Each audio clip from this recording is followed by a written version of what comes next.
We're recording now. Okay. The first question I'm gonna ask is, tell me about yourself, about your life. What are you doing right now? Give me a second before I answer that question. Back upstairs. What am I doing right now? Uh, Currently, I work within the field of IT. It's very broad. I'm actually about to make a career switch into a field that I feel is a bit more like more in lieu with my lifestyle that I want to live. Um, but I'm probably going to go back into uh, my IT career like once I guess like take a break from it and get this other this other career off the ground basically. Nothing too big like it's basically like a sales job.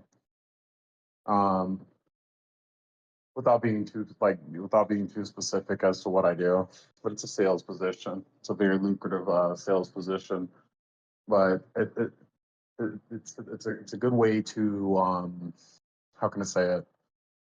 Fund the lifestyle that I want to live essentially. But I will eventually get back into like IT, and eventually I'm going to be joining the military. So it's another thing.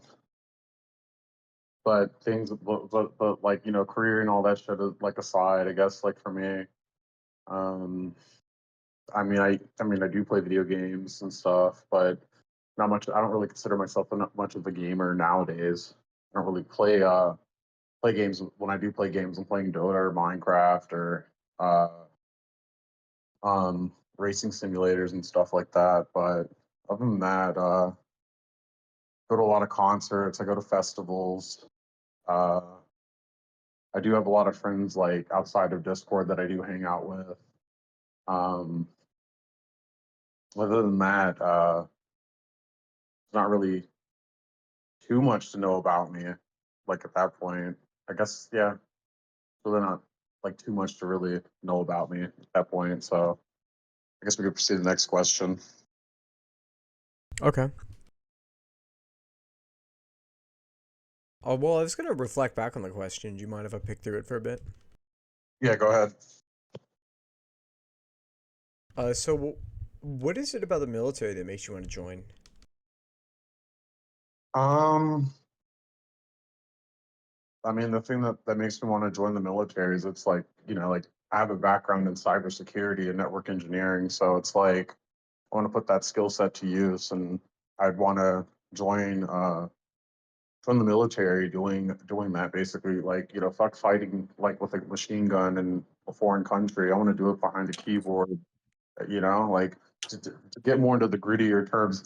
I want to fucking hack China, but I want to do it for Uncle Sam. If I'm gonna do it, like basically getting paid by Uncle Sam to like hack into China, hack into Russia. I mean, and get like the skills that I would learn from it are immeasurable. The technology that I'd be exposed to is, the best and most sophisticated like technology on the planet. So, um, I'd be working with satellites, uh, and it's just a cool skill set to have.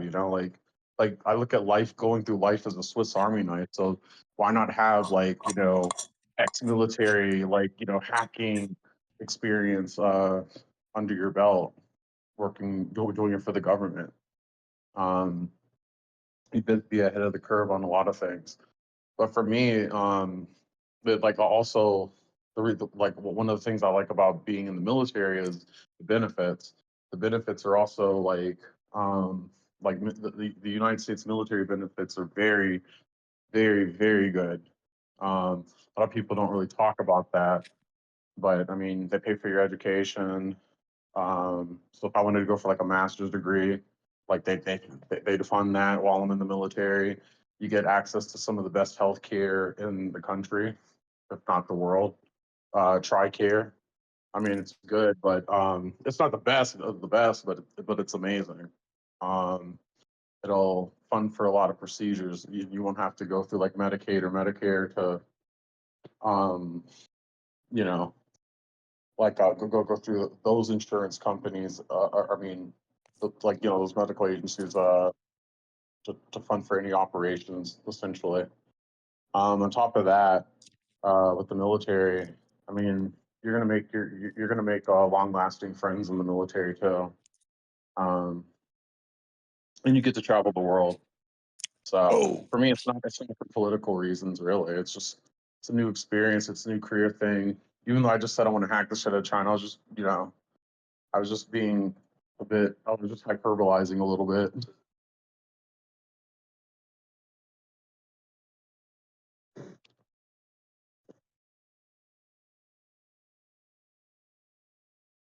Okay.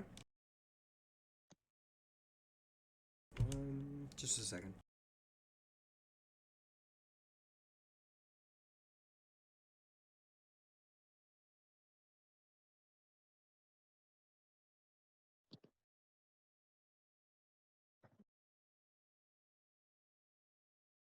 All right.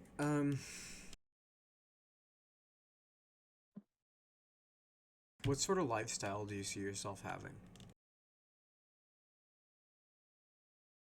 The sort of lifestyle that I see myself living is basically having multiple streams of income coming in, but I'm working like one dedicated or maybe two dedicated jobs that are working remotely. So like ideally being a digital nomad. So it's basically like, but you have multiple streams of income coming in. Let's say you play your cards right, you have your investments right, you have real estate property that you've invested in, you have crypto, you have your Roth IRA. Um, you have all the right proper investments in place to fund your lifestyle. I'm not making money to make money. I'm making money to like live life. Uh, so it's like I'm not interested in doing this and then going out and buying a McLaren P1. For me, it's like just freedom, financial freedom.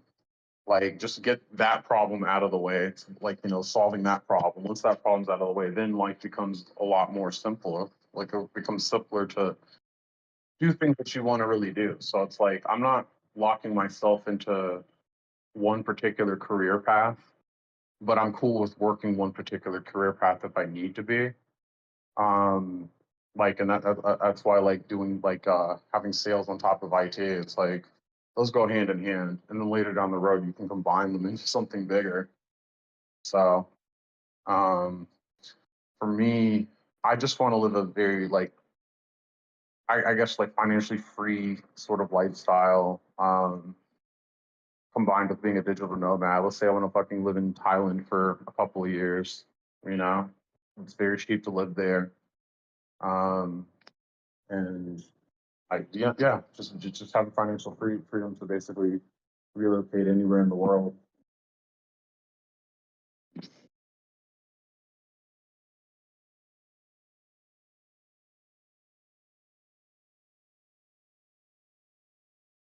What do you think of the McLaren F1? I think the McLaren F1 is a premier supercar. It was really astonishing for for a really astonishing car for its inception compared to the Lamborghini Diablo, Ferrari F50. I'm not even going to throw Bugatti in there because they had that shitty blocky looking Bugatti EV10. The McLaren P1 for its time. I mean, It's kind of like cool though. It's got quad turbos and all-wheel yeah, drive. It's kind of just a hungry Bugatti. ass car would not drive that thing on the road. I would not be caught. Oh, I forgot about Koenigsegg. Koenigsegg was there, but they were in the back. Gandhi Like was in the there, but they late were in the back. 90s. Yeah, but the McLaren F1, I mean, it's an astonishing car for what it has accomplished. I mean, it won several Le Mans championships and GT1 championships.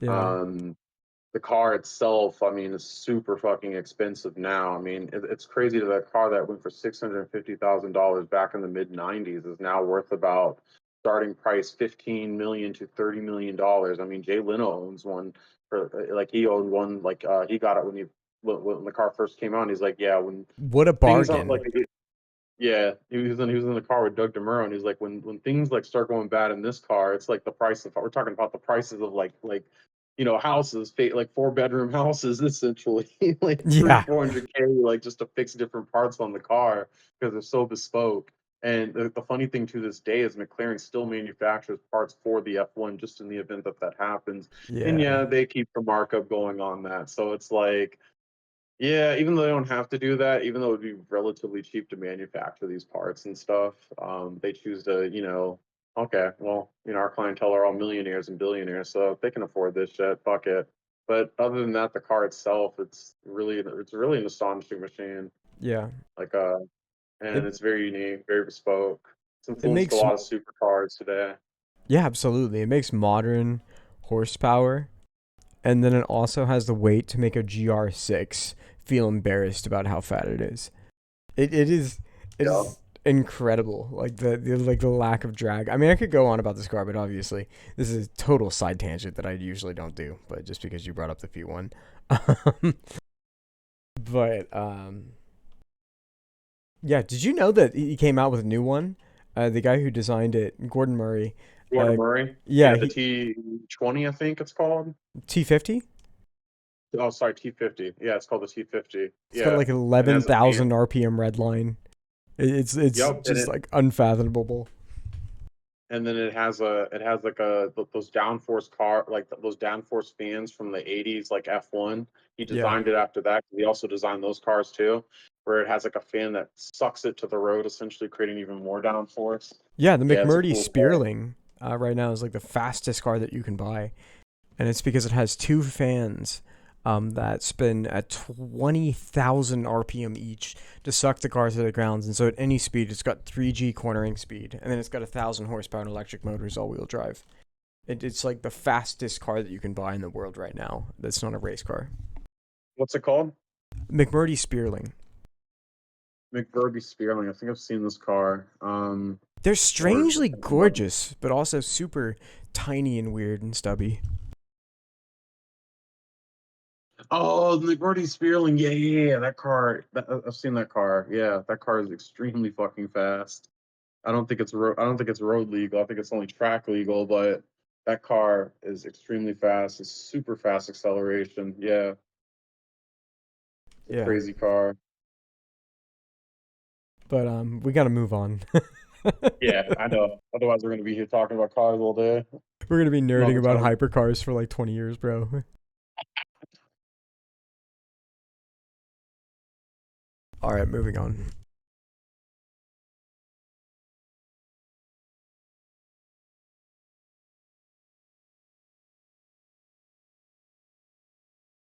So, what is it about people?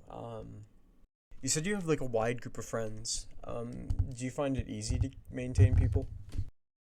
Yeah, it's pretty easy for me to maintain people. It's very easy to be my friend. I'm not like a very like hard person to get along with. I just follow like a certain code and like a certain code of ethics like that are pretty, I would say, universal. I mean, some people would disagree with me, but by using the term universal, it's like basically like, you know, kind of like if we're gonna get biblical, eye for an eye type shit. Basically, treat others how you want to be treated. Don't go out of your way to like, cause problems unless you really want to cause problems. For me, um, what I mean, like, it's very easy for me to get along with people. Just be your authentic, just be yourself. Be your authentic self. Be who you are. Don't be something that you're not.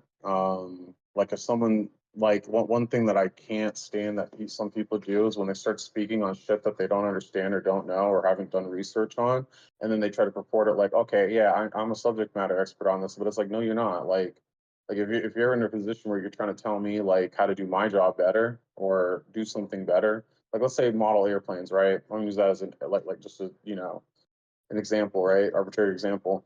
Um, if you're trying to tell me how to build airplanes, but you've never done it yourself, or you've never studied like aero engineering or like aerodynamics, like no, I'm not gonna like that. I'm immediately just not gonna like you as a person, because to me that's just showing me that you're basically peacocking at that point, and I don't really like that sort of behavior. It's like I like people that are genuine, that they're genuine to themselves and they're genuine to other people.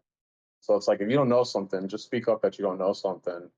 And that's how it's been very easy for me to make friends with people because it's like I don't go out and try to like prove to people that I'm this or this. I'm just myself every day, and if people like me, they like me. If they don't like me, they don't like me. You know, like we're not wasting each other's time at the end of the day. So, um, it like a lot of people like that about me, and they always talk about that. They always say that like Ashton, you keep it 100, and it's like that's the only thing I can do at the end of the day. I'm not going to be something that I'm not. But when it comes to like people, like I have a very like humorful personality. I'm a clown. Like people like that. I'm doing it because that's just how I am. I'm not basically using that to lure people in. I'm just me. And if people like for me, it's like I just kind of go into situations, go into rooms, and if people like me, they like me. If they don't like me, that's on them. Like no hard feelings. But what I dislike is when one more thing I will say on this is what I do dislike is when people will make assumptions about you without ever meeting you like first. Like for me, like if someone told me, "Oh, this person's a bad person. This person's this and this and this," I'd actually go up to the person, get to know them, talk to them, figure them out, and then make my own judgment about that person rather than go by what the collective says about this person. So and I've actually made like three good friends that way by not like buying into sorry, by not drinking the Kool-Aid, so to speak. So I give everybody a chance pretty much. But if someone is amoral, if they have a very amoral framework that they're working with, I can't be friends with people that are amoral. You have to know right from wrong.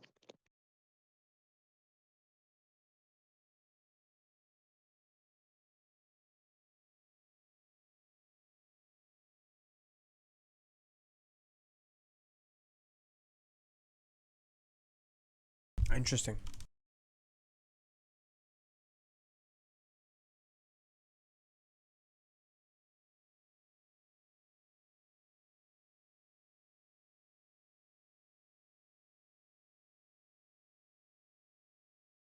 All right, we're gonna move on.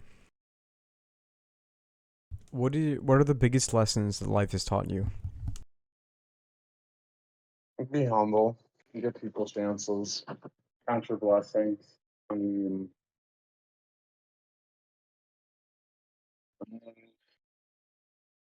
just be grateful for the things that you do have. Never judge a book by its cover. Essentially, very simple stuff. Um, really, always be there for people that are always there for you. Um, and never give up, no matter how bad things may seem. Never give up.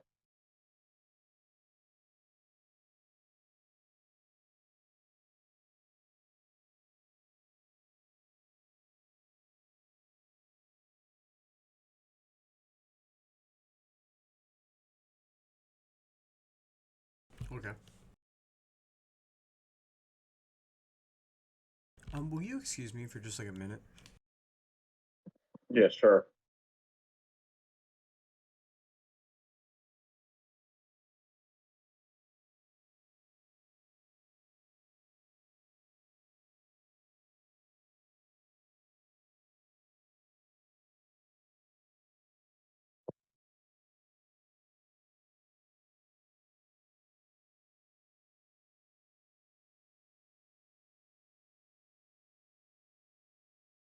I'm popping popcorn.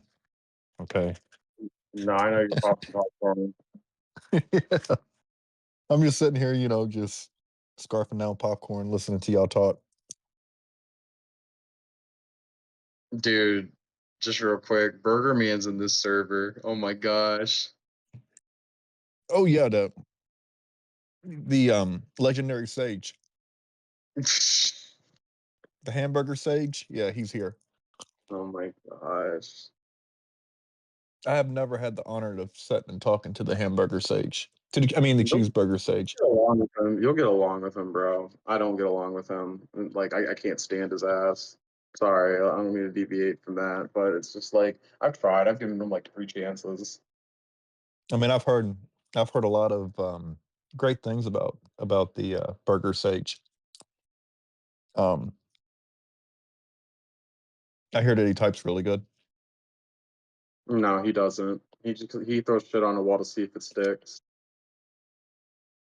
I've actually Right. criticized one of his typings, and I broke it down how he types. He types someone. He typed this person a 3 when they were clearly like a 7.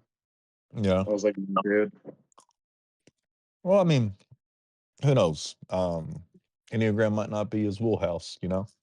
it's not.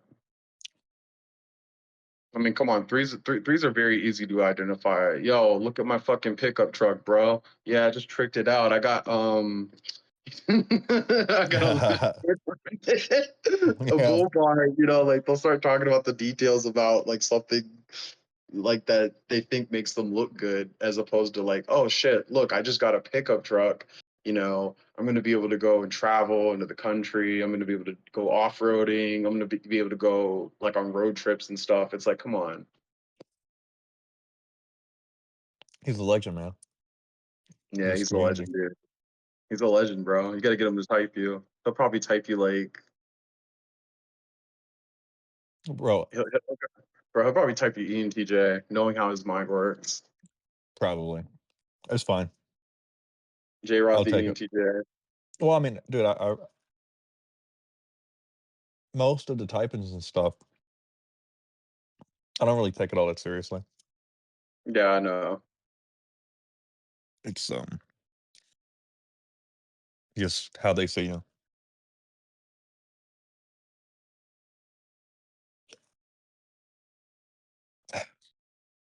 Like my little buddy Smalls here, she was an ESTJ key server. You remember that, Smalls? Yes, very funny. What? Yeah, Well, he typed me LSC, which is very, very funny in my opinion. it's knocking on the correct door. She probably saw any and was like, this can't be an ILI. Well, it's because I'm not monotone. They literally told me that. They said you can't be FE polar because you have too much inflections in your voice, and I was like, huh? Did they bother to sit there and talk to you about FE and to realize that you had so many reasons? Like, honestly, that are parallel to me with SE polar, ironically, where it's like, I feel like I can't do that thing at all. You didn't understand, like, that there was an emotional atmosphere to participate in. You were like, you kept being like, I forget what it was in specific, but it was like, it blew your mind. You can change the emotion. I still here's like I understand there's an emotional atmosphere, but the idea that you can like change other people's emotions, I don't think that's real, and you can't convince me it's real at this point. Like you don't just change people's emotions. People have emotions, and I'm like, what the fuck? I don't know. Yeah, apparently that's FE polar or something. Yeah. Look, everyone knows that ILIs are robots, okay? I'm playing, I'm playing, I'm playing. I mean, I don't know. They have like a furnace like inside of them that glows red, and they do kind of like move under steam and pressure. Like they are kind of intense. No, I think they actually are, and I think that's really like wrong stereotype is that like they're like emotional this and that and whatever because they're not. I think they can just be kind of autistic sometimes, and people are like, damn, you don't have a heart for real.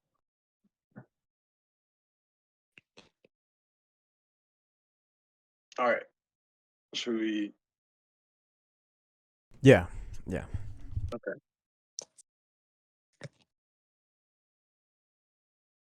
Okay. So we were talking about you being humble, giving people chances, being grateful, being there for people who are there for you and never give up. Quite. Yeah, like I'm always gonna be there. I'm always gonna be there for my friends. That's one thing about me. Like I'm loyal to a T to my friends. Like extremely loyal to them. Like even my partner too. Like I'm extremely loyal to the people that I care about. But like once that trust has been broken, essentially it's like then like what like I'll give another chance. But if that person keeps, you know, breaking my trust, then I have to cut them off, like essentially. So it kind of goes back to that saying, like, you know, fool me once, shame on you. Fool me twice, shame on me. Fool me three times, fuck the peace signs. Love the chocolate, let it rain on you. Oh my Except, like, god, dude. I'm not vindictive. I'm not vindictive. Like with the third one, I'm not vindictive. It's like that person does me, I just cut them off. Dude, you know all the generational references, dude. You are 2014. Yeah, exactly. Oh my god, dude. That's when I went to college, bro. Yeah, same, bro. Yeah. That's the funny thing. I fucking love J. Cole to this day, bro. Me too. He started the biggest fucking rap battle of the century, or not century, of the decade. Yeah. I probably have a controversial opinion on his typing. Maybe not, but like I think he's beta. I think he's beta too. I think he did that on purpose. I'd like just intuitively knowing like how his mind works, through his lyrics and his music. He did that on purpose. He wanted to see Kendrick, and it was a very Sun Tzu-esque kind of way of like going about the hip hop industry. Yeah.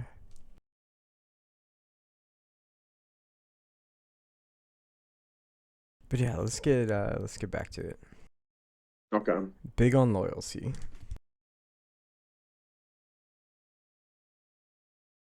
All right, so this next question is pretty spicy. Okay. So you are elected the dictator of your home country for 6 months to solve its problems. What do you do? What kind of problems are we talking about? So you live in the U.S., so well, what problems are facing us today, would you say? We're facing a lot of different issues within the U.S. Fuck, I'm gonna go political for like a few seconds here. We're facing a lot of issues, like in the like in the U.S. More specifically, we're dealing with just a generation of like people that feel disenfranchised by the government. You know, the economy, education. There's so many fucking problems. But for me, um, the problems that I know that I could solve based off of what we're asking. I mean, I could reform education. That's easy. That like I already have a plan for reforming education. I've been dealing with this plan since I was 20 years old. It's very simplistic, a lot of very holistic, kind of Luddite. I don't really trust AI. Like, I mean, AI is a good tool, but I wouldn't use it to like. I wouldn't want people to be dependent on AI. Um, I won't go too much into the education plan, but essentially make it more holistic. Instead of giving kids packets to fucking work with, make it more similar to that of like Europe, the way that like you know schools are like teach things in Europe, more specifically Scandinavia. So like get kids like interested in something that they're passionate about at an early age, and let them run with it until they get older. And if they want to like you know switch gears to say they wanted to work with animals when they were younger and they want to go into computers. I mean, that's an easy fix. That's an easy transition. I'd have every kid learning some sort of programming language at a very young age, so that at least when they get out of high school, right, they can go and be a software developer and make $30 an hour, and move out of their parents' house like pretty relatively. Pretty relatively. So like giving them a lot of like soft skills and like in school rather than them complaining and being like, I don't want to work at McDonald's, but this is the only job I can work at because school didn't prepare me for shit. You know, like we just need to give, you know, our youth tools to work with. Like this kind of needs to be forced upon like education wise. Even having schools just in more rural areas, like a rural boarding school or whatever, and just have kids work with like work on a farm or like I said, work with animals, work with agriculture, you know, like get them into carpentry, teach them a lot of these skills that they can build into trades later on, or if they want to go the liberal arts route that they can. That's how I would solve education. But with the financial sector and stuff, you know, like going into like being, I guess, stepping back into the dictator hat. Honestly, like within America, we need all these different government programs to take care of people. I think subsidizing them and cutting them away and selling them off for profit, I think that's stupid. You need to keep these things in place because they've always been in place. They do work. I don't care what side says that they don't work. They do work. There are benefits from them. The gun violence in America. I mean, I think everyone should have a psychological evaluation before owning a firearm. I know it's very controversial. I mean, it goes against the Second Amendment, but it's like, would you rather deal with a crazy person that is a neo-Nazi going around shooting black people? Like, would you rather have that go on, or would you rather have someone that is clinically sane, owning a firearm? I mean, Australia, for the most part, I know, like, has adopted this.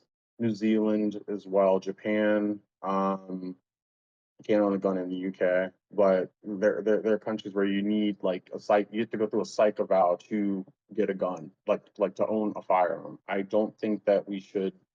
I do think that firearms are very rampant in the United States, but I'm not like an advocate against guns. I do support like the Second Amendment, but I think we should have stricter gun laws in place to prevent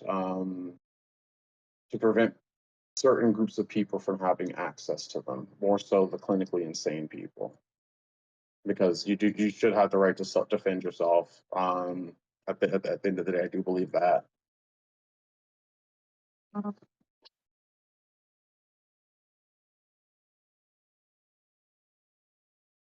Um, Clinically insane. I consider the people that I consider clinically insane. I'm just gonna put it like this. Like people that are like affiliated with these southern poverty groups that are like super far right leaning. I think they're clinically fucking insane. Um, yeah, people that have you know BPD, like people that have. Actually, I won't even throw the DCNH into this. Like, I'm just gonna say people that just for X reason they just someone wrongs them, they just want to shoot them. Like we should have psych evaluations and make it very rigorous for them to um get vetted. So like you'd be able to see this. You'd be able to see if someone has like a murderous intent. Basically, people with murderous intent. That's what I'm trying to get at. People that are like that would cause harm to themselves or cause harms to others. I would see as being clinically insane, essentially. Like it would be like an aptitude test that we have them undergo to identify what they would do in certain situations while having a gun.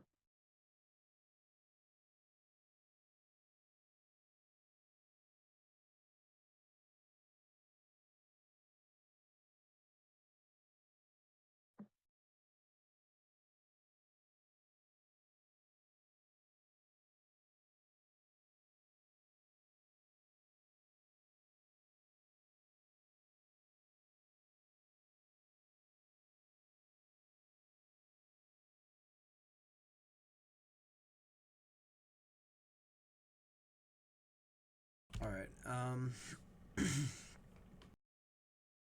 So going back to what we were talking about.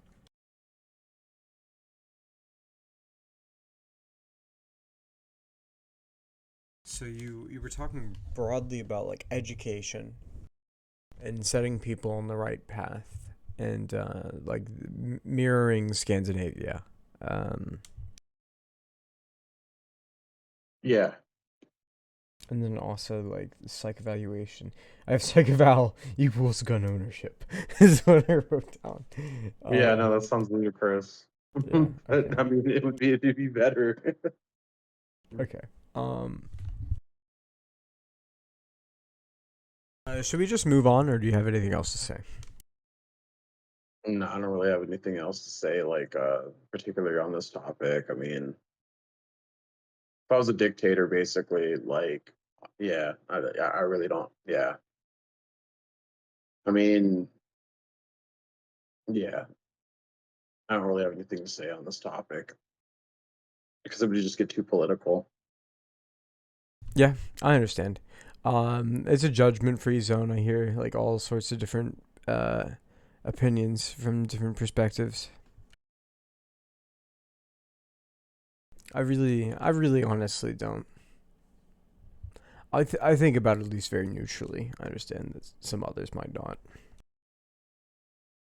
I mean, politically though, if you wanted to ask like what kind of like I would, because kind of society, I guess the best way to answer that question is I would try to create a meritocratic technocracy with capitalistic values.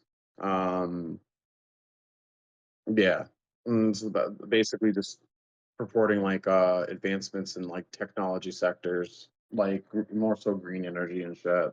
Um, not so much AI. So just to kind of broaden everything, limit the spending into defense spending essentially, and go more to space exploration. So that's what I would do if I was a dictator.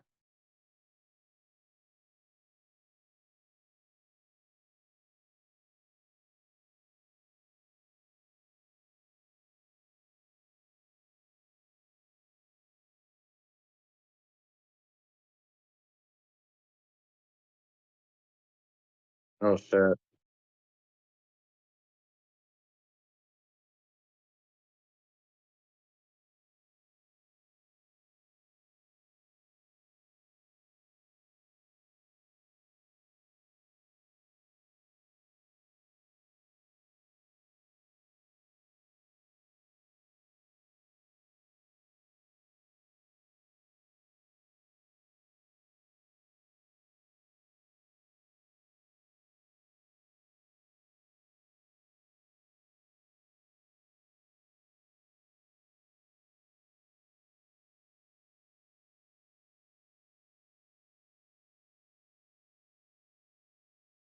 Do you find it easy to relax? Yeah, I find it pretty easy to go into a zen state.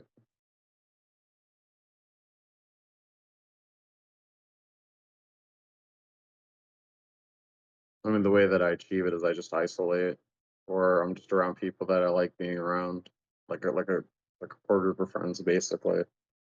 But the easiest way for me to is just to isolate.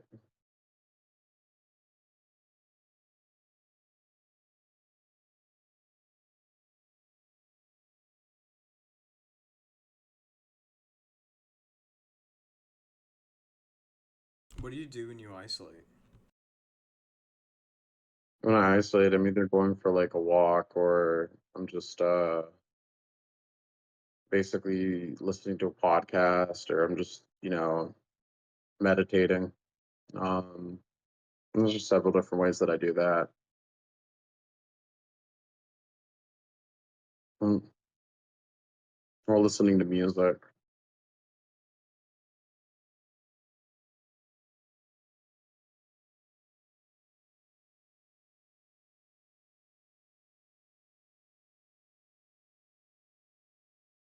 All right. Is your room clean? Is my room clean? For the most part, but there's, I wouldn't say like the only thing I would say that about my room not being like super clean is like where my clothes are currently. I have an excess of clothes that I need to go through, sort, and give to Goodwill, but it's the only thing that's keeping my room messy.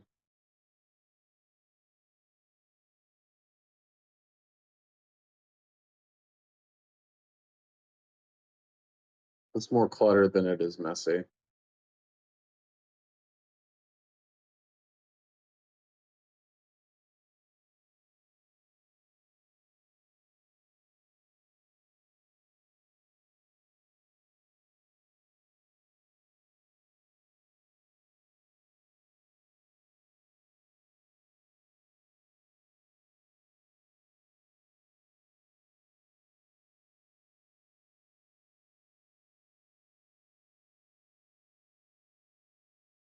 Okay.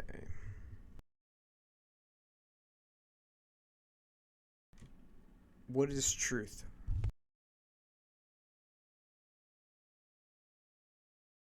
Truth. What do you mean? Oh, like seeking truth, like about what? What in particular? What would you, if you were to write a description for the word truth, what would it be?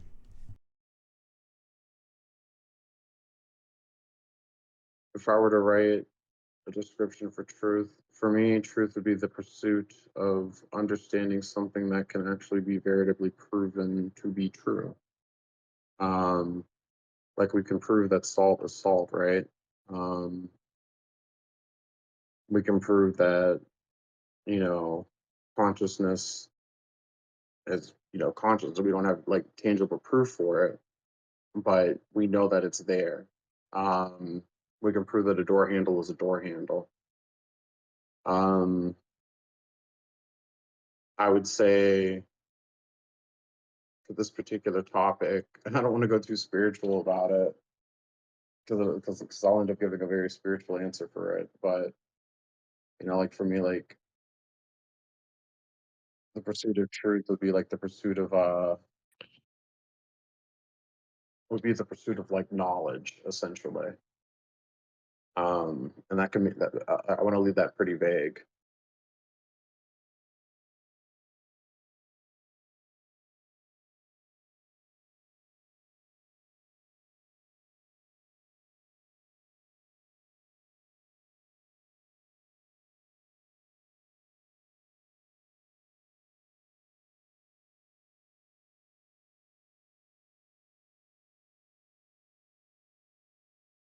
Okay.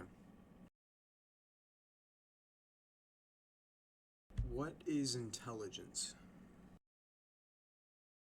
Intelligence is the ability to understand, comprehend, and gather knowledge, and basically form it into a cocktail of useful knowledge, um, in which you can use it to present ideas to people, or things.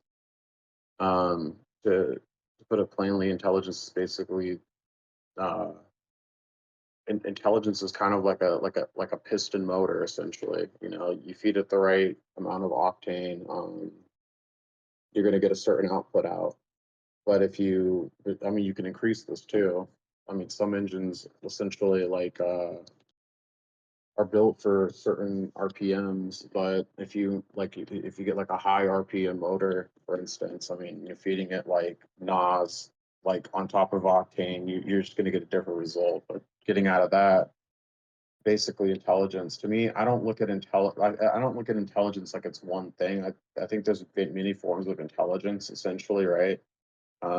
Like for instance, I'm not really good with math, but I am very good with computers and understanding them. Very good with networking. Uh, I understand well, I understand computers and computer networking pretty well. Uh, to me, there's different like ways to be considered intelligent in different like fields. Essentially, I don't just think that, oh, this person's intelligent because they sit around reading books, right?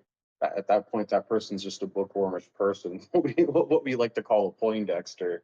Um, that they just sit there reading books all day, but they have no real world experience, right? Like there's various types of intelligence, because it's like you could be a bookwormish person, right? You could be there, just sit there and read like Friedrich Nietzsche, like Prometheus Rising, all these different books that deal with consciousness and shit. But what the fuck is that actually doing for you in the real world when you're not actually applying it? So I think part of intelligence is also applying what you know in situations. It's like basically preparing for a track marathon, but you can't run the track marathon, essentially. If that makes any sense. Like you spend all this time running the track marathon, but you just break your leg along the way, essentially.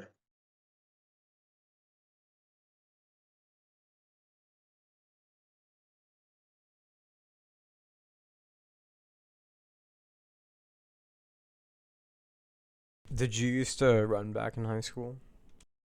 Yeah, I used to run track and field. Used to swim too.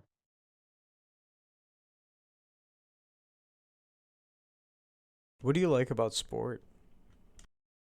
About sports, Yeah. I like the team. Well, can't really say a team like I did. It did any team sports like per se, but the thing I liked about track and field and swimming is like it was like a test with like to myself basically. But like for me, like I didn't look at it like I was competing with my fellow peers, right? I felt like I was competing with myself to push myself to do better. So I like that aspect of it. Plus, I mean, on top of that, it made you healthy and um in the process it made you fit. Like so it made doing things a lot easier, which in turn made it easier to do other physical tasks. It really set me up for college when I started working out like in college too.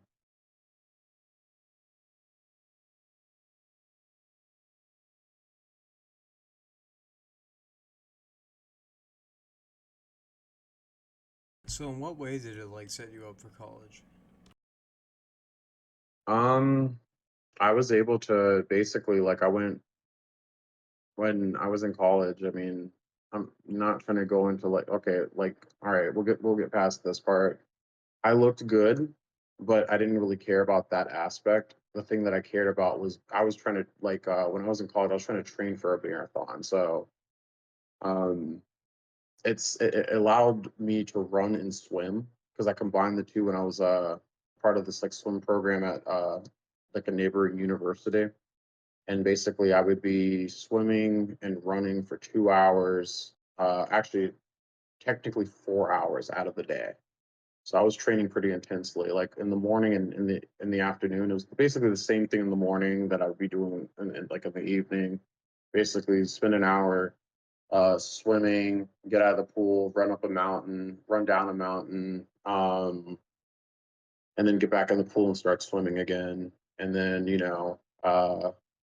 go to school, go to classes, go through classes, and then in the evening do the same thing again. I was tired all the time, but it was very exhilarating and it was very rewarding. Physically, like I felt like I was able to basically run a marathon. I was training to run like a marathon in the state that I was living in. So I like the physical benefits of it and how it made me feel.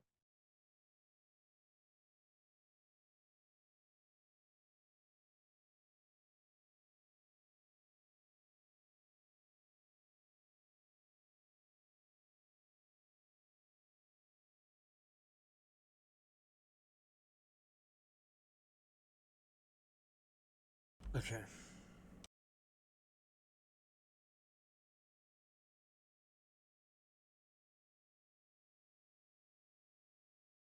Are you a consistent person? I can be consistent. I have to push myself to be consistent though. I have to set a good routine.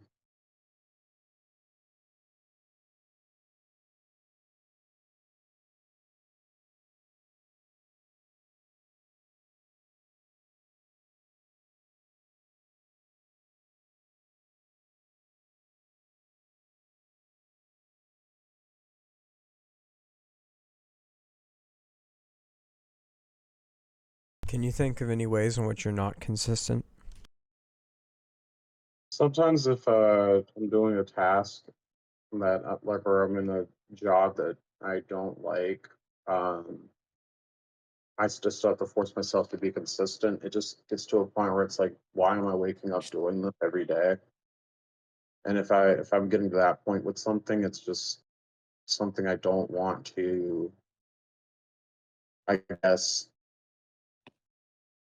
continue doing. But if I'm locked into a situation where I have to do that, then um,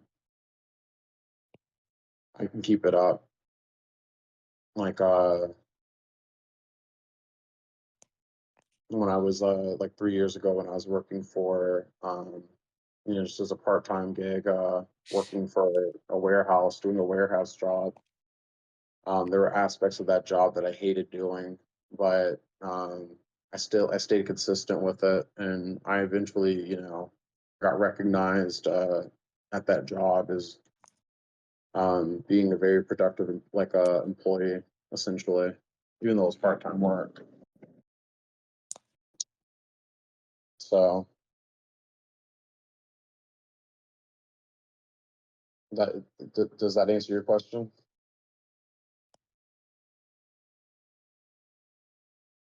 Yeah.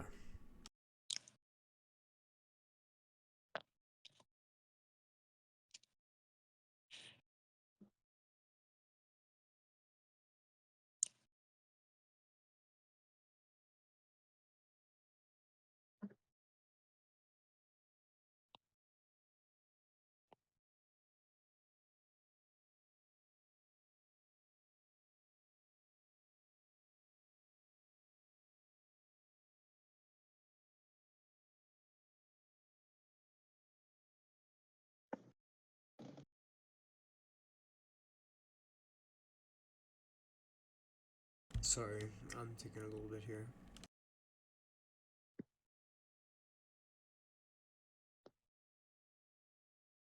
Are you open to new ideas? Um, it varies. It depends. Depends on what kind of ideas we're talking about. Um, Politically speaking, no. But life improvement speaking wise, yes. Always open to new ideas and how to improve my life. Whether that be spiritually, mentally, or physically.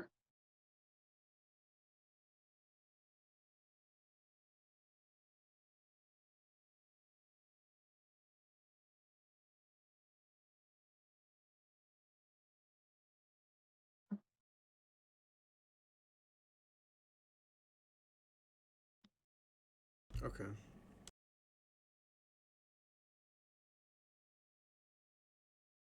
When do you think an idea is a bad idea?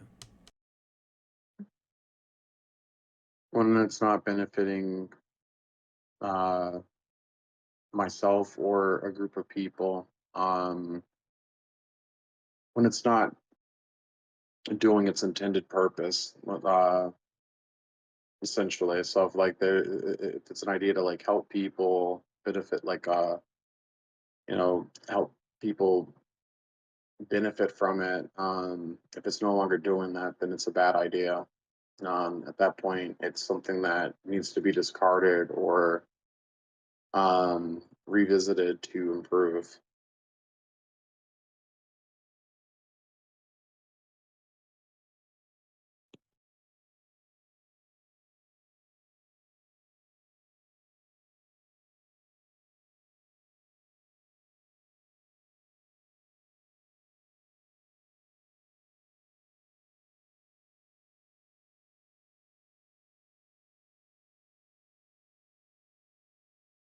Okay.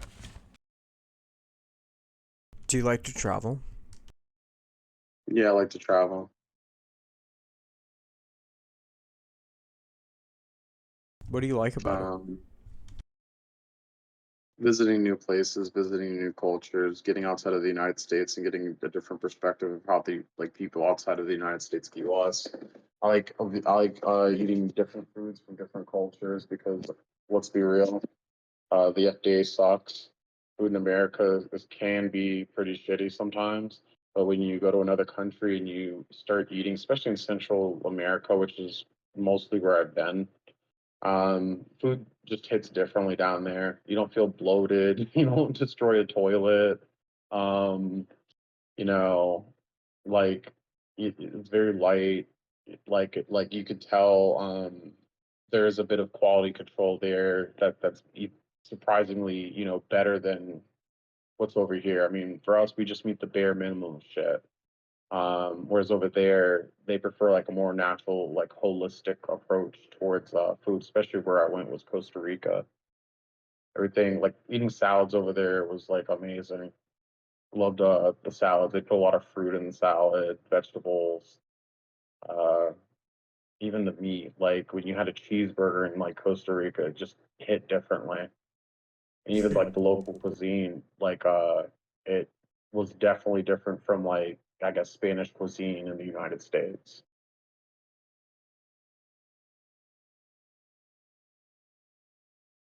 But the traveling aspect, I like just exploring new places and meeting new people from different cultures.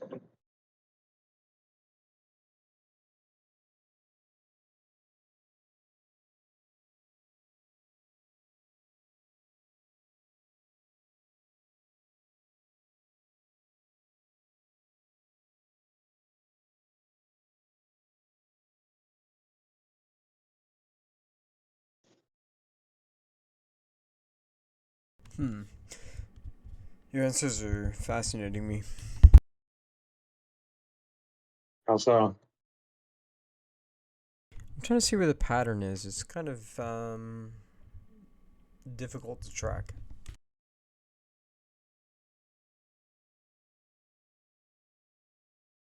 I think I'm kind of confident on your Enneagram, ironically, though. Oh shit.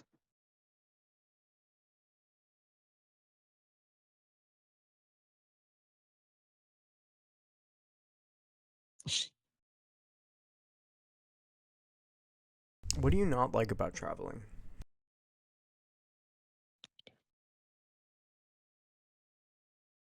Uh,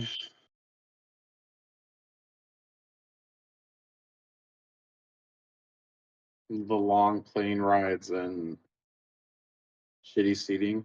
That's the only thing I don't like about traveling. Um, if you're flying like across the country, right, and it's a 6 hour flight and you're flying JetBlue and you're in shitty seat, like you're just in basic economy seating, nah, that grinds my gears. At that point, I just want to pop sleeping pills and sleep the entire way. The big brain girls. Yeah, fuck that shit. Yeah, because other than that, there's really nothing else I don't like about. I mean, well, that and customs, but I mean, customs is like like going through different like countries' customs and what's allowed and what's allowed. That can be annoying and tedious. That's why like I pack pretty basic shit.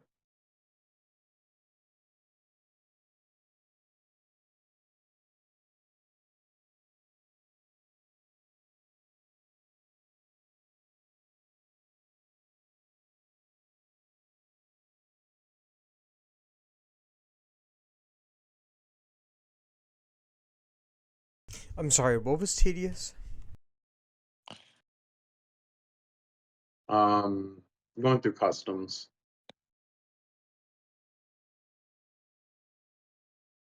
like knowing a different country's customs, versus like ours and what you can pack, what you can pack, because it's like once you get on a plane, you go to a different country and then you enter the customs and such. Uh, for instance, they might throw away something that you were trying to bring in that's from the U.S. because it's not allowed in their country. That shit's annoying.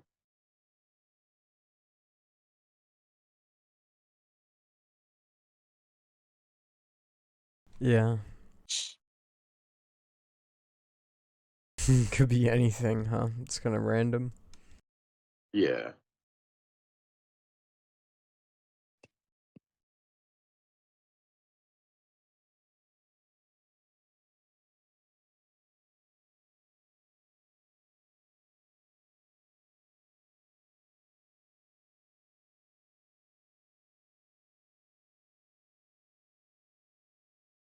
How do you respond to the emotions of others? What kind of emotions? Say somebody's sad in public. What do you do? Someone's sad in public, I'll be pretty empathetic towards their cause and try to help them and talk them up and try to be a funny ass clown to like cheer them up and but it depends on the situation. If they're sad because like uh some they had a bad day, I mean that's different from like someone that actually like if they lost something, that's a little for me a little bit harder to like help them through, right? They lost a pet or a loved one, now they're grieving. It's a little more difficult to cheer someone up like that. So all you can really do there is like be a Mama. ear for them to bend on, or yeah, ear for them to bend on and sit there and try to help them out. I mean, still do good things by them and such, like give like a bottled water or whatever, like offer it to them or offer to buy them like something, pay their bill or something like that. If you're in like a coffee shop or something, or at a bar, and just say, "Hey, this round's on me."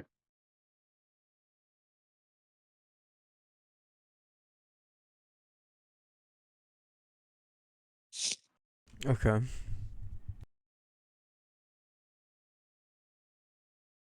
Why do you feel that's important? What do you mean? To respond to somebody's emotions. Well, it depends on the emotion, but the emotion that we just talked about, it's important to do that for someone else because it's like, um, you don't know what that person's going through. You don't know if that person's going to kill themselves or if they're planning on like shooting up a school or anything like that, right? Um, so like it's just the thought of okay, this person actually like it's putting yourself in their shoes essentially and seeing like if I was in this position, I'd like someone to like do that for me because like it's little things sometimes, and if you do that for someone, you never know how you're going to touch that person 10 years from now. I might tell it as a story to someone.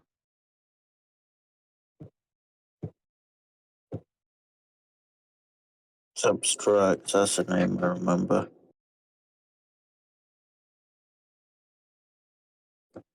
What's up, guys? How we doing? I'm doing good, just typing session.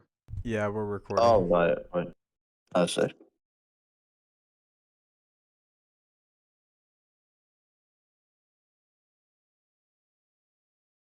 10 years from now.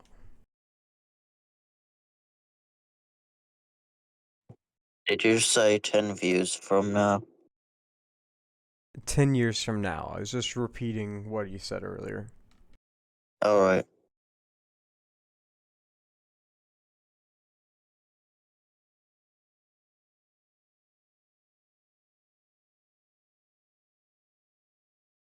So let's say a different emotion.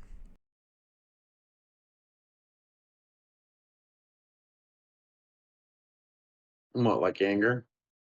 Yeah, let's talk about anger. It's an emotion I've dealt with a lot in my life. I think I have a very good self control and understanding of how anger works, both for me and for other people. So for me, um, I used to get into fights all the time when I was younger, and like elementary, middle school. Like I used to just get into fights. Like I would say like that's kind of where I really started understanding how anger worked and how to kind of control it and use anger as power, essentially. But as I got older, like there's just like like when you're in high school and you get into college, I mean, you can't go around like punching people because they made you feel bad, right? So being able to process and deal with anger, Yeah. if I'm dealing with like an angry person or a person that is yelling at me or whatever, I'll just walk away from the situation because it's like you know what, I have a cool head.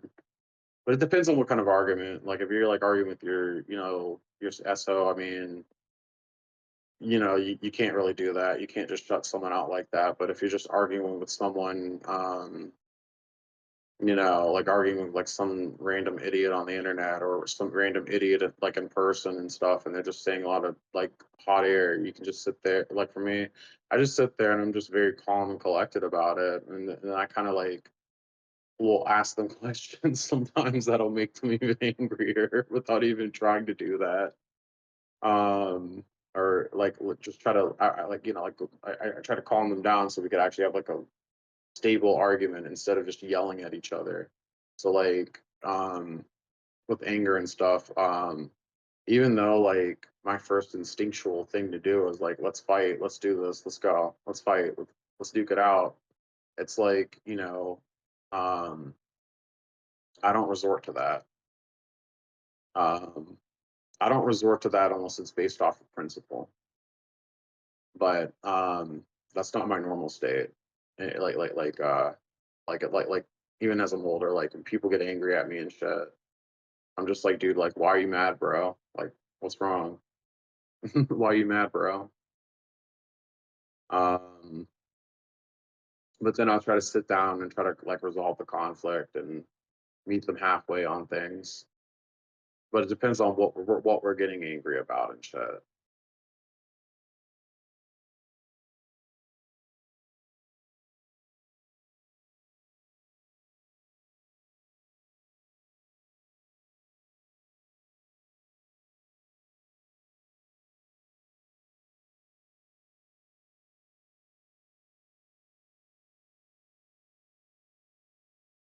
Okay.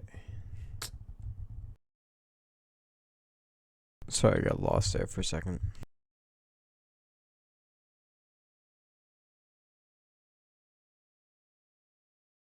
Do you ever change the emotions of others? What do you mean, like try to influence people? Yeah, that could be an example. No, I don't like to control other people. I like to control what I can do. I don't try to control other people because at the end of the day, when you start doing that, then people start becoming a version of themselves that caters to you. And I prefer people to be their authentic self because I'm always going to be my authentic self. So it's like I'm not going to put people in a position where I want to influence other people's actions or decisions unless it's a detriment to them. Like if one of my friends is doing something that I know they shouldn't be doing and stuff, I'm gonna give them advice. I'm gonna tell them, hey bro, this is a bad fucking idea. But if they don't follow through with it, that's on them. That's on them at the end of the day. Like I can't control people. I'm not going to try to control people. I recognize that I can do it. I recognize that I can influence and control people. I've done it in the past, but I don't want to do it to people. That's not fair.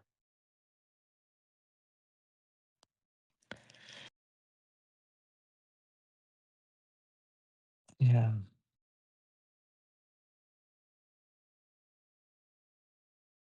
Do you feel like there's positive uses of controlling emotions?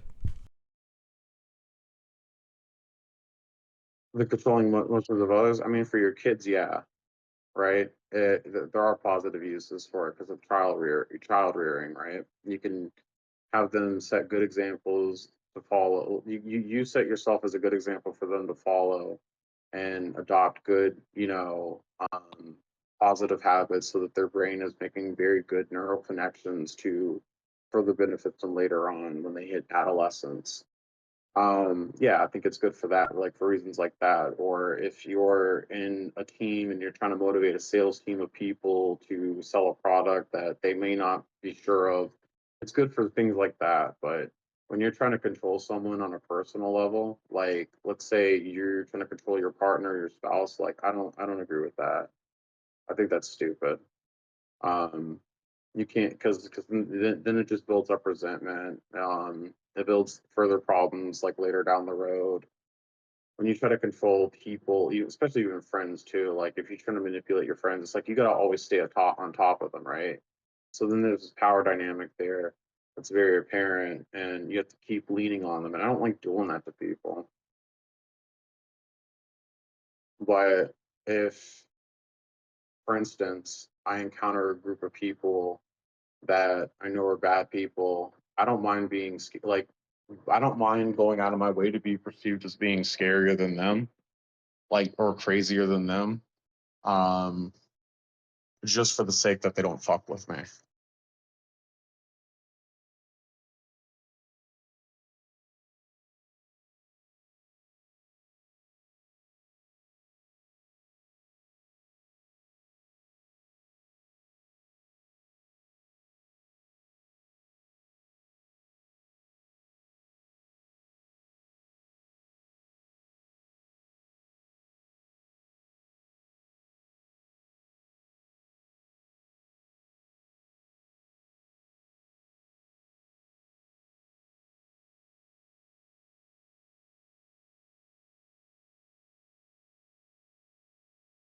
Sorry, I'm thinking.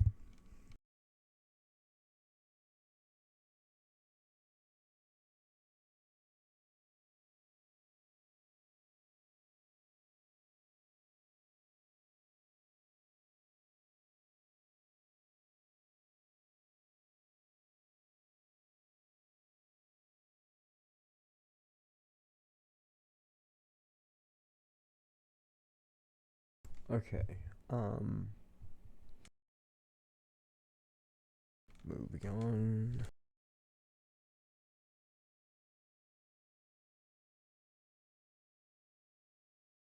How good are you at predicting the future? Um, some people would say that I have a good ability to predict different events. I mean, for instance, this is the best example, right? I'm gonna have to go political. I'm sorry for this. So back in 2014, right? when Donald Trump was announcing that he was going to run for president. I was going around telling people this is a fucking bad idea. You're going to let this guy run for president and do all this shit. And I basically predicted the outcome of like how things were going to play out, what he was going to do, just based off of the way he is. Because I did used to watch his stupid ass TV show, so it's like I knew his personality very well, so I could use use those metrics and identify how he would go into politics with. And he did exactly what I planned that he was going to do. And then come 2016, people were like, "Yeah, I'm voting for Donald Trump." Yeah, and I'm like, "You guys are dumb. You guys are stupid." Like at the end of the day, because it's like he's not really doing anything beneficial for you or other people. He's in it for himself because he wants to be a billionaire. And most presidents that come at it from a business angle the way he does. They come at it like they want to like be billionaires, right? So like, but him being a president wasn't to benefit like anybody, right? Benefit us or anybody. He was doing it purely for himself and his brand and his name, so that he could open those stupid little Trump Tower hotels all across the world. It's very easy to figure this man out. And fast forward 2020, after all that shit, I knew that shit was gonna happen like that. Like he was gonna do something to try to keep himself in power. So like for me, like it's like when I talk to some of my friends in the past from the South that are like, shit, don't maybe voting for Donald Trump wasn't a good idea. I'm sitting there like, yeah, it wasn't a good idea, and it's like I told you so back then in 2014. So it's like I had, but using other examples, for instance, like I knew crypto was going to take off. I knew crypto was really going to boom and really take off. Um, had I not made stupid purchases with Ethereum, I'd be sitting on at least 25 Ethereum tokens right now. So I did dabble in crypto. I I also had a really good idea back in the day, like when I was when I was in college. So I knew Bitcoin was always going to go up. I've always been one of these people where it's like, okay, like all these people that follow these like financial crypto, like, websites and whatever. And they're telling you don't buy into Bitcoin. Bitcoin's a stupid price. I'm like, these people are just driving, like they're just getting people to not buy into it so they can buy into it and drive the price up. And I was like, you know what? Maybe I should like I had at the time I had 5,000 in my bank account at the time, and I was like, you know what? Should I buy a Bitcoin? Like I was thinking about it. I was like, you know what? This is a very dangerous risk, but fuck it. Like I was pretty much all in, but I talked myself out of it. Um, and lo and behold, Bitcoin has gone up to like like pretty much 60 to $65,000. Like that would have been a really crazy investment, a really crazy return. Um, just in general, and then you could use that to like sell into other cryptocurrencies and then build more net worth that way. So I would say that I do have a good like understanding of like predicting future events and stuff, but it's not from like reading books or using well, like that's right, you said no cognitive functions. Basically just sitting there being a bookworm about shit. Like for me it's based off of intuition. It's purely based off of like, okay, all these different events like are alluding to this essentially. And I knew crypto was gonna go up, and I knew it was gonna keep going up. So I'm still kind of kicking myself in the foot.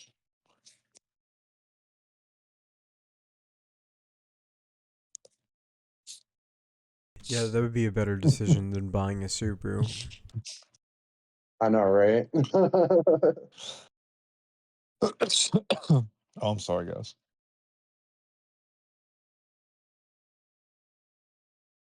All right.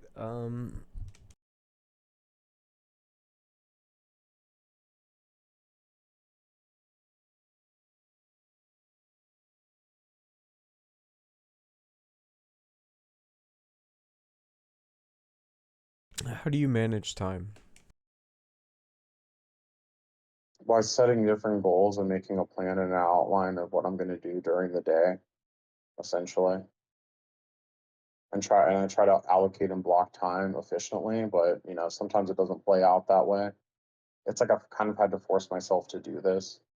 Um, as well, I can't use cognitive functions. Dang, I'll tell you after the interview. That makes sense, but There's a lot of people in my family that are actually really good at planning things, um, so to speak. So uh, that's how I efficiently try to use time. But sometimes I get lost in time. I mean, everyone does. I mean, if I really wanted to like manage time efficiently, I just become White Rose from Mr. Robot and wear a stopwatch and have it beep at different intervals during the day.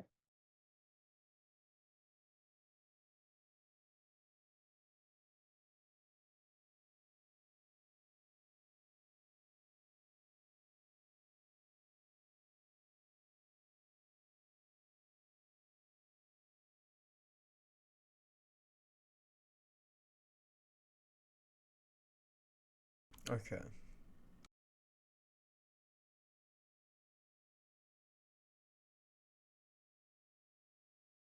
So let's say you have to arrive somewhere. Tell me about your process with that. What's the time frame? Like, where am I going? Let's say you have to go to the doctor's office in an hour. Oh, cool. I mean, for me, like, I'd already be up doing things, probably having coffee, whatever. I had to be at a doctor's office in an hour, and then let's say it's 20 minutes to get over there. I would, if I didn't do my daily routine, I would try to incorporate it, which doesn't take that long, 20, 25 minutes. And then, yeah, basically, I would try to show up to the doctor's appointment about 5 to 10 minutes early because, um, you don't typically want to be late to doctor's appointments. So, yeah, try to show up early for all the appointments that I have to go through. 5 to 10 minutes early. That's the sweet spot, basically, even for jobs.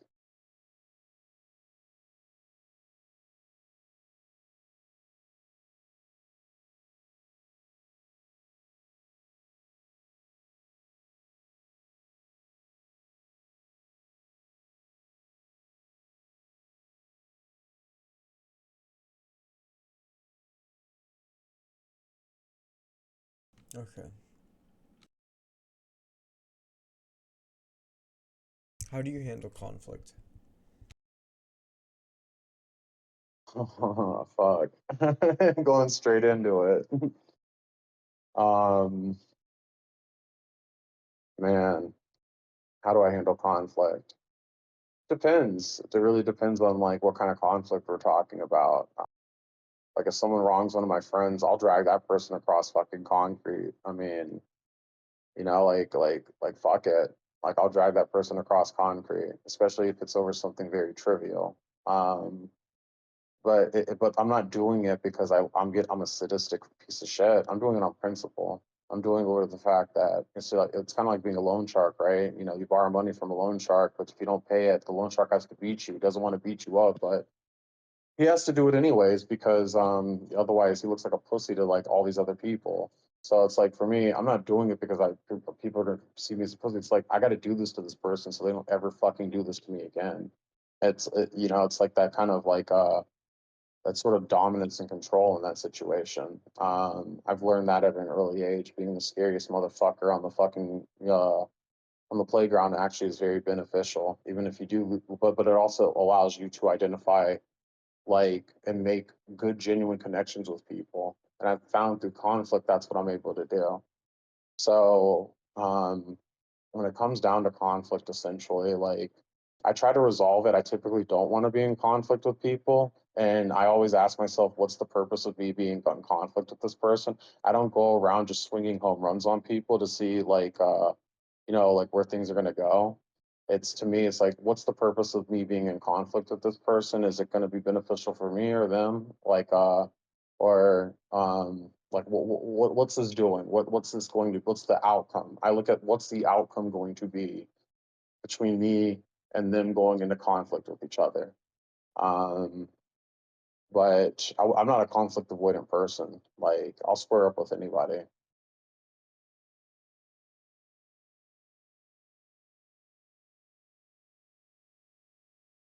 I'll just sometimes I'll be creative about it too. I'll troll, or you know, just there's various ways.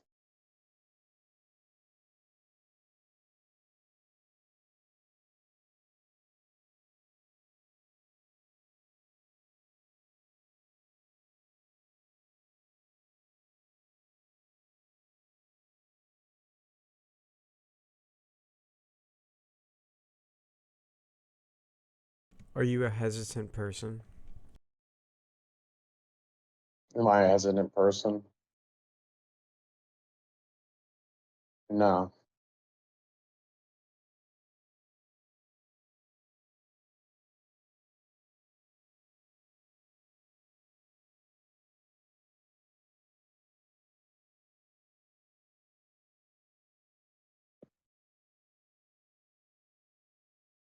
So, in what situations are you not hesitant? I'm not like hesitant in decisions that uh, I make when it comes to dealing with conflict, essentially, with people. I mean, sometimes I'll second guess myself, but I wouldn't say that I'm hesitant. Um, I'm not going to sit there and dwell on something for 3 hours, like, oh, did I make the right decision? Did I make the right decision? I'm more the person of it's like, oh, I made this fucking decision. Let's see how it plays out. Um, when it comes to like jobs and stuff, sometimes I guess I wouldn't say I'm hesitant. I do regret, oh shit, I made this choice for this. Like I made choice to like go for this job essentially.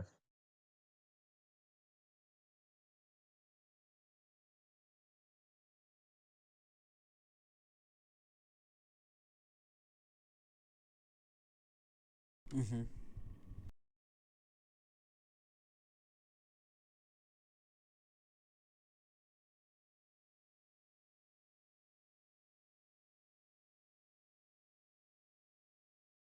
Do you ever like forestall a decision on things? Do I what? Like push things back? Yeah, sometimes I do.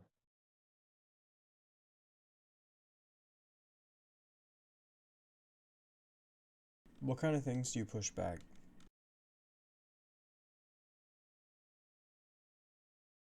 Um, Sometimes I'll push back deadlines if I can push back a deadline. If I can't, then I'll just adhere to it immediately. Uh, Push back deadlines. Sometimes I can push back timelines a little bit. Um, Sometimes I delve into like perfectionism a little bit, where it's like that's why I'm doing it, because I want it to be like a full. I want it to be like right the first time, so I don't have to worry about it later on.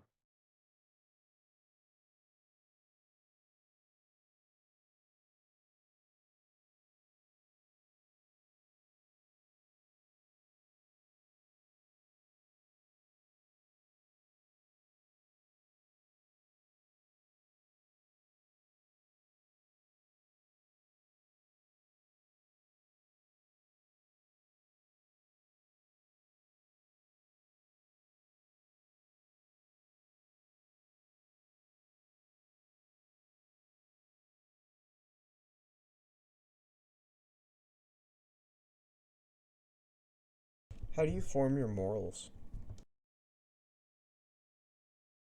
Um, my morals are based off of spirituality, partially Christianity, and just general, like just a general way of life. Like it's like, kind of, I would say universal essentially, unless you're a fucking sociopath and you have no remorse, right?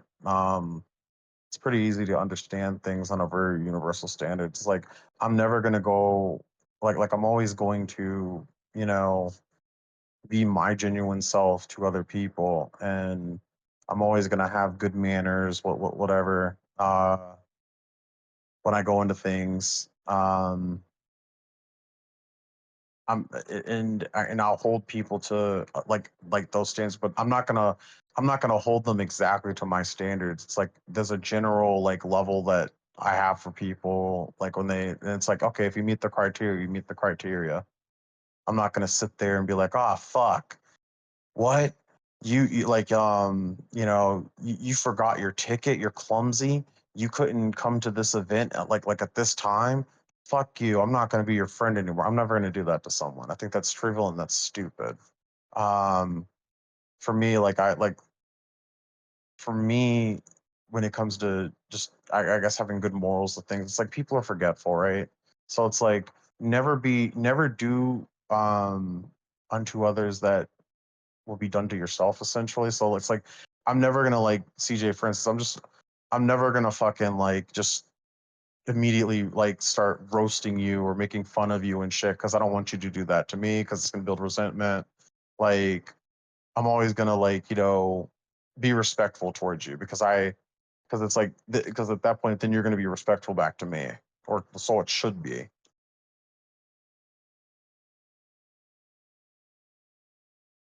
So it's like an eye for an eye, essentially.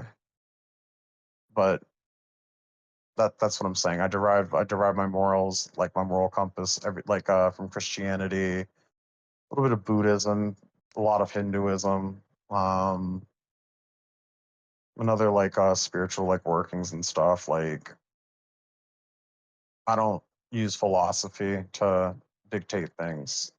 Um, Essentially, like, I'm not going to use philosophy to build my morals or reinforce them.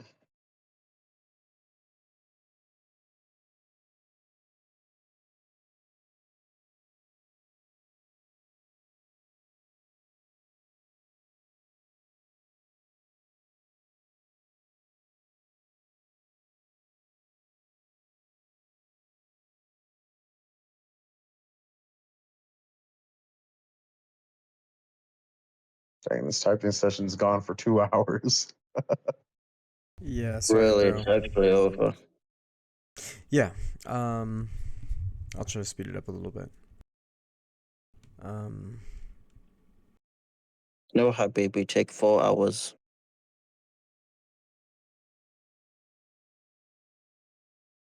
How do you understand your own emotions? I detach myself from my own emotions, and I observe them physically. So that's why I'm basically able to have great control over my own emotions. So I can identify whether or not, like, I'm angry. It's like, okay, I'm angry from this. I'll detach from this emotion. It's unpleasant. But then I understand and try to understand, why am I angry in this situation? What's this emotion doing for me in the present situation? And what can I do to release this emotion?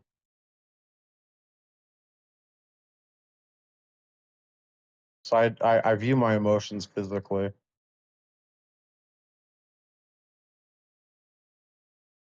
Okay.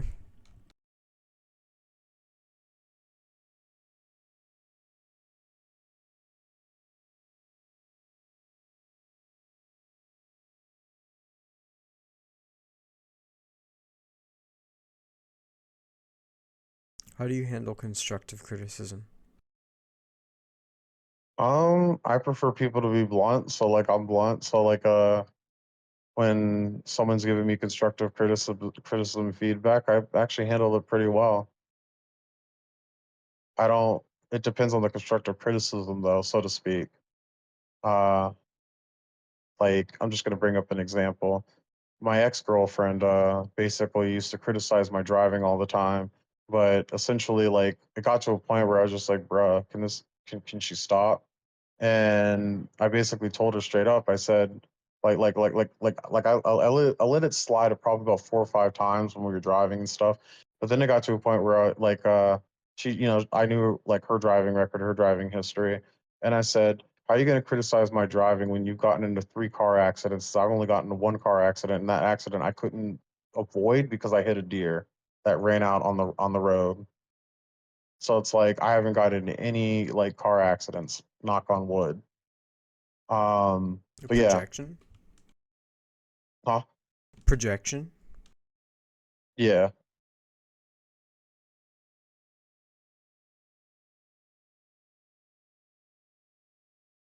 Hmm. When do you think it's bad? When do you think constructive criticism's bad?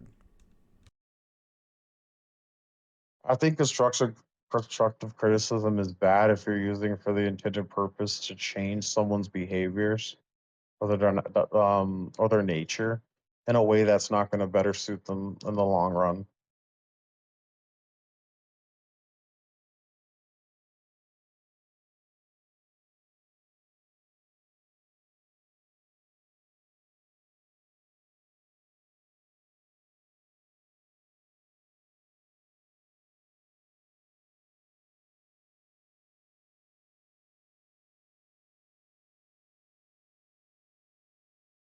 So you're saying you can't change people's natures? No, why would you change someone's nature?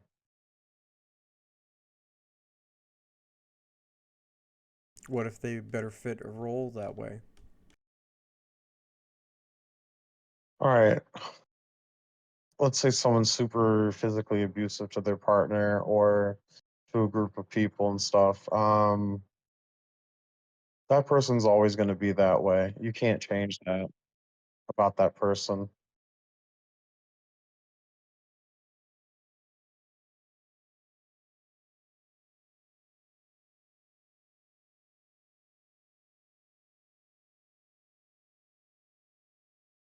Hmm.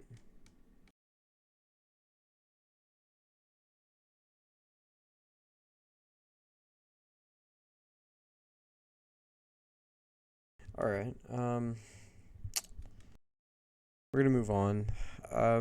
This is typically the last question, but I might ask a question or two more. How would you fix a broken sink? I don't know anything about plumbing, so I'd have to watch a bunch of YouTube videos on how to fix a broken sink before I do that, or I would just ask my like a friend that was a handyman to come through and fix the sink. Fix the sink. Since he has that skill set, that expertise. But for me, like I mean, if the question was how would I fix a broken computer, I could answer that. But fix a broken sink, I don't really have any knowledge about like sinks. But if I were to do it myself, I would read a bunch. I'd watch YouTube videos on it.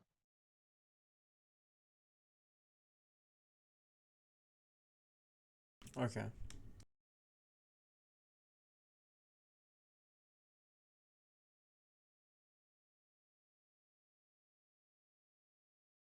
What do you think about drama? What do you mean drama? So essentially, just like people having Beefing?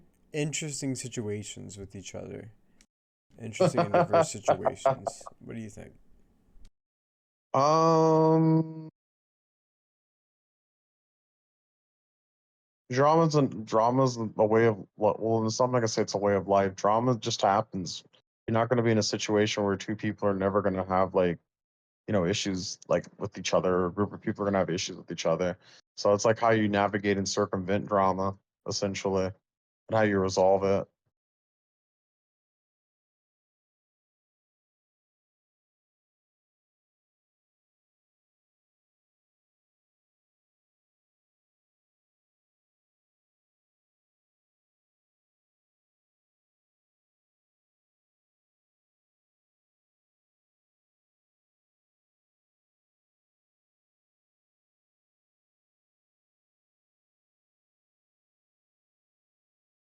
Hmm.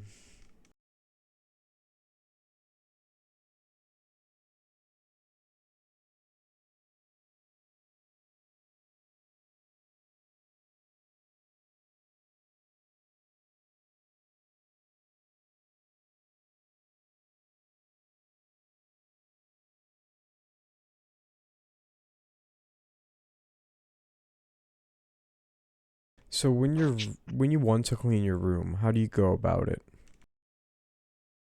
When I want to clean my room, I basically mop, sweep, clean bedding, reorganize shelves, just basically declutter my room. I dust. Uh, yeah, Yeah, like I'll dust the dresser, dust my tables, dust things. I'll use those little Clorox wipes and wipe down things to make sure that it's, you know, properly cleaned to a T. But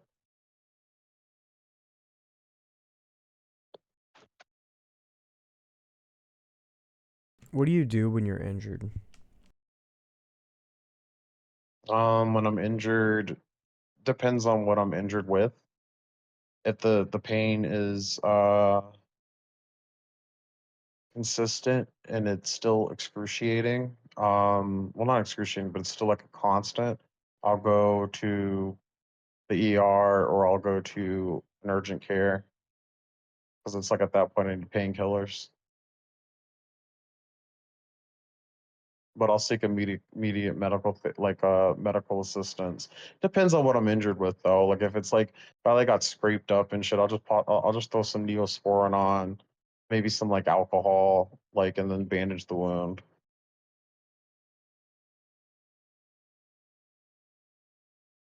Oh, and peroxide.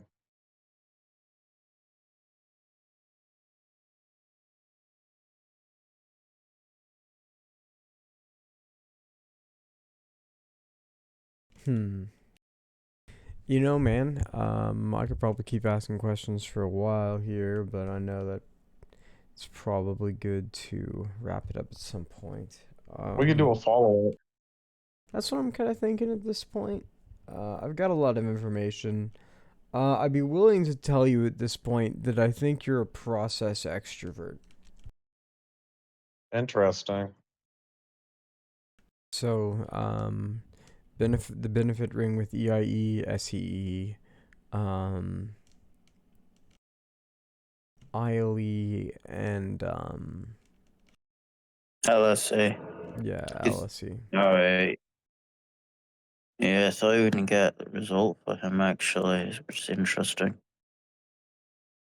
But yeah, I can probably see like some further of that, to be honest. Yeah, I think I'm gonna sleep on it and ask some more questions another time if you're cool with that. Definitely. What can I ask Enneagram wise what you think my type is in Enneagram? So rather than seeing 3, I saw 7.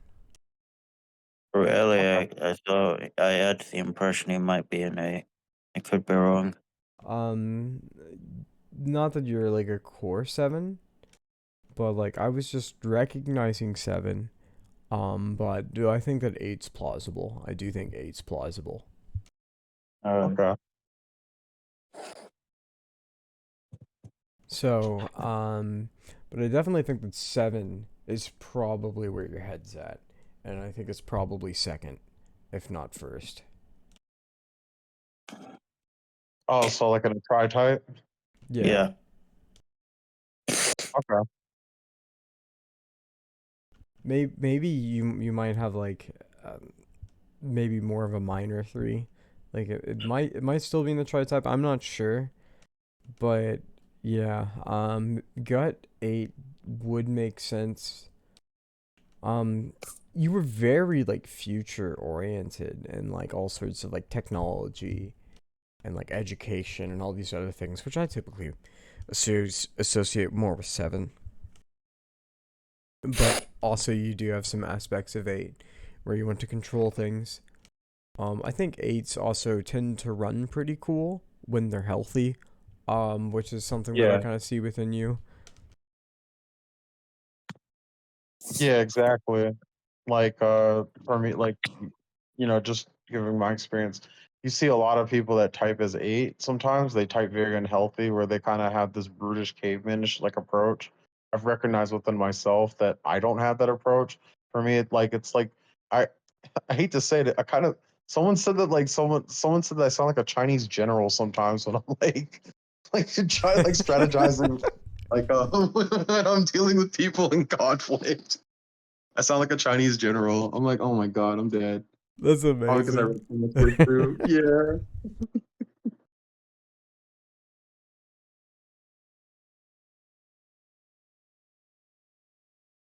But interesting, yeah.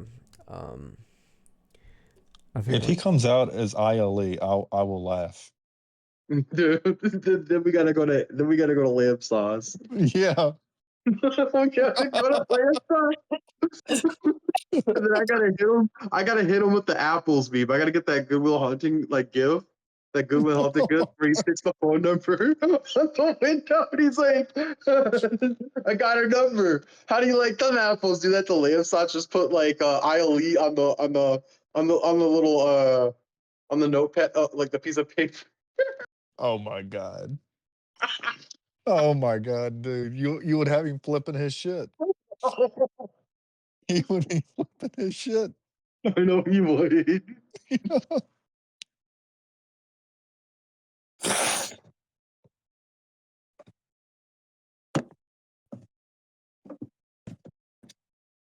yeah, that would be pretty funny. CJ's all for that. I don't know if you would be ILE though, because like you just don't seem to have like the same FI polar that they do. Nah. Like see like ILEs don't like that's the thing. ILEs like I'll put it this way. Like I kind of make fun of ILEs sometimes. Like they don't really have a true sense of like loyalty to people that they're friends with. It's like they come like relationships come and go in their life essentially. Like I like it's very hard for like ILEs to find significant others, so to speak, because they just like any's running rampant, and then they have like a TI working in like like any TI is just it's just too crazy for them. So for me, like yeah, like I don't think I have those issues. For me, like it's more of like a SE based loyalty, so to speak. If I were Yeah. to use cognitive functions, it's more SE based. It's like, hey, you do right by me, I'm gonna do right by you. Like I'm not gonna like I got your back kind of shit. Yeah, to be candid, I mean, I think your subtype's probably initiator, pretty like clearly. I don't know, like I'm thinking hard about this one. If you're either creative or harmonizing, I think harmonizing might even make sense. So I'm just really not sure. Because maybe I'll do some like light reading and see what I can come up with in the meantime. Okay.